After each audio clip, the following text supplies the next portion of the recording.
Hello, my name is Brianna Wegner and I am a soil scientist with the USDA NRCS Soil Survey, and today I will be showing you how to texture soil.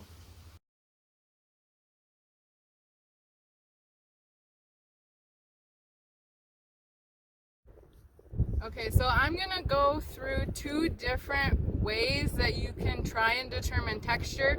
One will be for more beginner soil texturers, and one for maybe a little bit more advanced soil texturers if you're looking for a little bit of a challenge.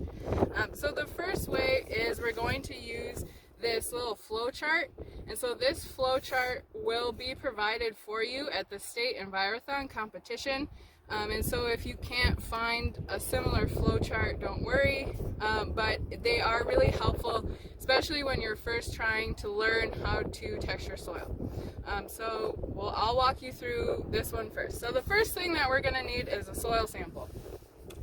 So I like to get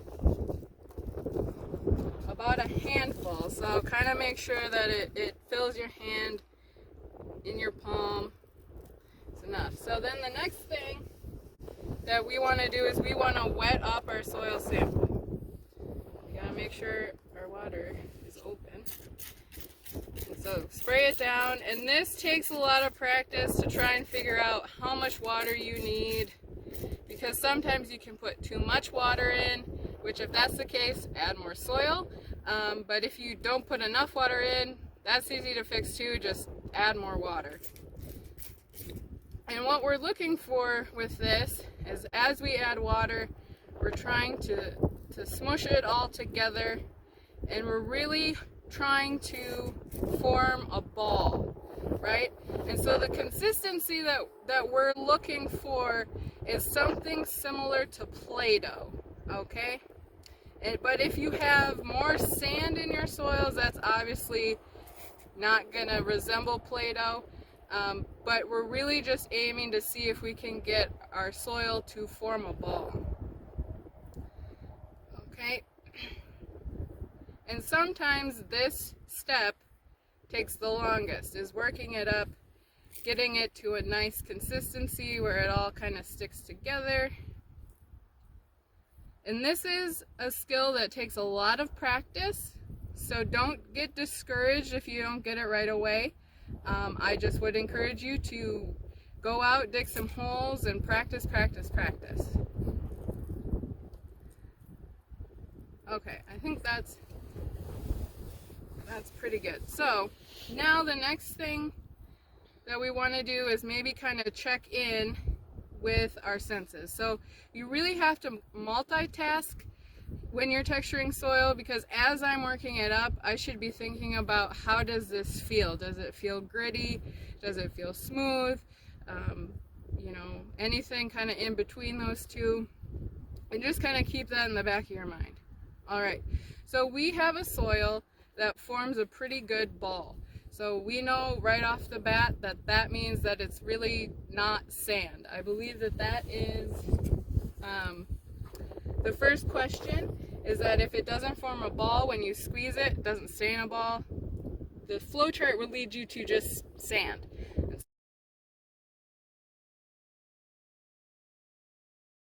So we have a pretty good ball, so we don't have sand. So the next thing we're going to do is we're going to ribbon the soil. And the best way to do that is with your index finger and your thumb, and you're just going to press the soil between your thumb and index finger, like so, and it will form this thing called a ribbon. So the part that falls over my finger, that's the ribbon. Okay, so we have a ribbon, and this is something too that takes a little bit of practice, and even I will do this a couple of times before I decide to arrive at a decision or decide what texture we have. So we have a really good ribbon here with this soil sample, and there's a nifty little rule of thumb you can use that uses your thumb. So the distance between the tip of your thumb and your first knuckle there should be approximately an inch or 2.5 centimeters. So if you find yourself in a situation where you don't have a ruler or something to measure your ribbon, you can use your thumb. And so that's what I'm going to do. So our ribbon here is it's about 2 inches long.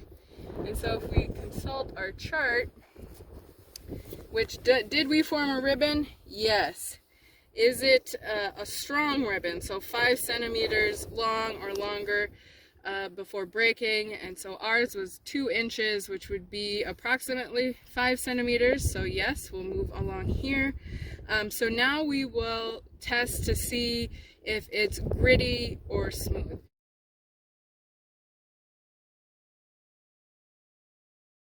And so to do this with our flow chart here, I like to take whatever hand you started with and kind of cup your hand like this, spray some water in so you have a little bit of a puddle, and then take just a pinch of your soil sample and rub it on your palm, and then you can feel between your palm and your finger if there's a lot of grit in there. Maybe there's not a lot of grit, and in some cases you can even see some of the gritty sand grains, but in this case we really don't have very many of those. So I would say that this doesn't feel gritty at all. This feels pretty smooth. So if we consult our chart, does our soil feel very gritty? No. Does it feel very smooth? I would say yes, it does. So according to our flow chart here and what we've come through, I would say that this soil is a silty clay.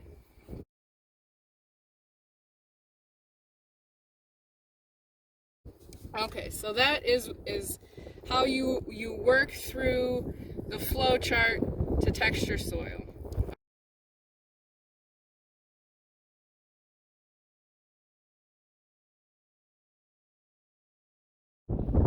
Okay, so once you feel pretty comfortable using the flowchart method, you can maybe try and just use the textural triangle here.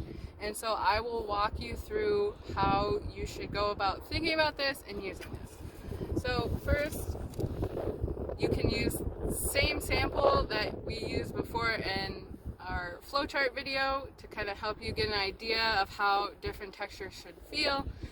Or you could test it out with whole other sample, but I'm using the sample we used before, so if you're confused about how to get your soil sample to this state, go back and rewatch what we did before. So again, I'm going to start and I'm thinking about how does this feel? Is it smooth? Is it gritty? How hard is it to work into a ball? And how hard is it to ribbon? And so you'll get your ball, you'll think about it. You might need to add a little bit more water if it gets a little bit dried out. And then we'll go ahead and same as before, we're just going to ribbon our soil. All right. So we're getting pretty strong ribbons there. That's pretty strong. And again, I like to do this a couple of times just to kind of see if it's consistent.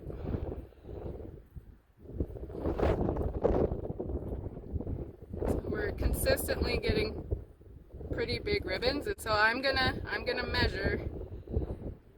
So that time our ribbon is over 3 inches or so, which means that it's very strong. There's a lot of clay in there. So now that I've come to that decision or that conclusion, I can look at our soil textural triangle and find the side for clay, and I'm gonna say that there's over 30% clay in here, probably even into the 40s. And so I am going to follow that line all the way across the triangle, right? So we'll remember that number. Let's say we have about 42%. So I know there's not a line on this triangle, but we'll use 40 as a reminder.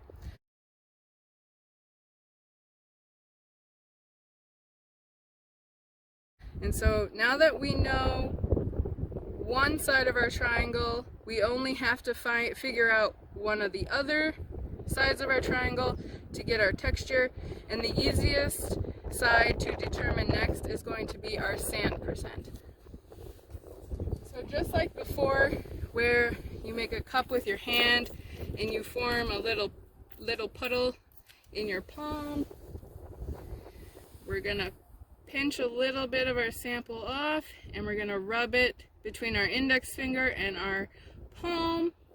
And so now I am both feeling with my palm and my fingers, but I am also looking for anything that looks like a sand grain. So sand is going to be visible to the naked eye, and so we are looking for anything that might resemble sand grain. And sometimes you gotta kind of tilt your hand, get the angle of the sun or the light so that you can actually see it. And again, I'm not feeling a whole lot of grit. I'm not seeing a whole lot of grit. If you're not convinced, you can always add a little bit more water.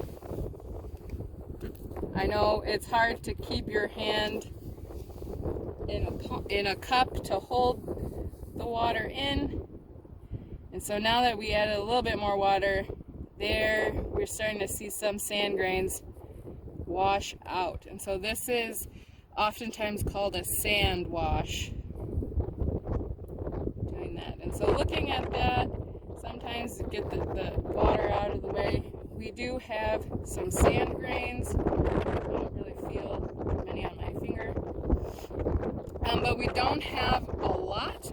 And so the next advanced stage would be trying to determine percents of sand based by visually looking at what's in your palm. And so based on our ball and what we have here, we really don't have a lot of sand. So when we look back at our textural triangle, we already know how much clay we have. Said it was in the 40s. And so we'll look down at our sand side of our triangle, and we didn't have a lot. We probably had less than 10%. And so we'll consider or pay attention to the area between the side of our triangle and the line for 10%, and we'll follow it up. We'll follow our line for 40 across, and where those two lines intersect is going to be the texture that we have. So we had 10%, 40%, we end up in silty clay as our soil texture. This is what we had when we used the flowchart method. So either method is acceptable for you to use. One might be just a little bit more advanced than the other, but both are acceptable methods for determining soil texture.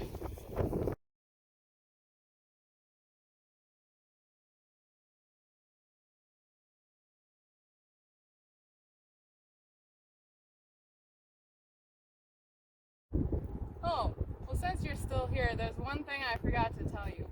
When you're texturing, maybe it might be a good idea to use the hand you don't write with. That way you can keep your data sheets nice and clean. And that's your soils pro tip.